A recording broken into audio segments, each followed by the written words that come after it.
Hello everyone.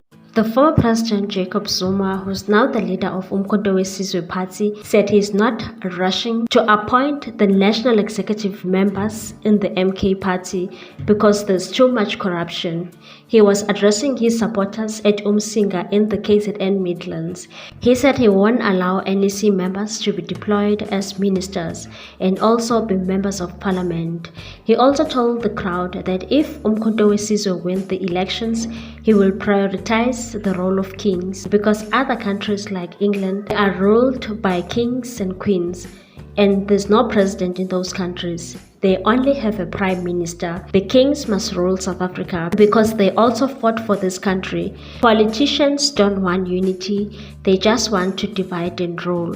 He also threatened the crowd that if a black person don't vote for the black political party, they will die without even getting sick. The ancestors will just take them. If it was up to him, no vote should be a secret.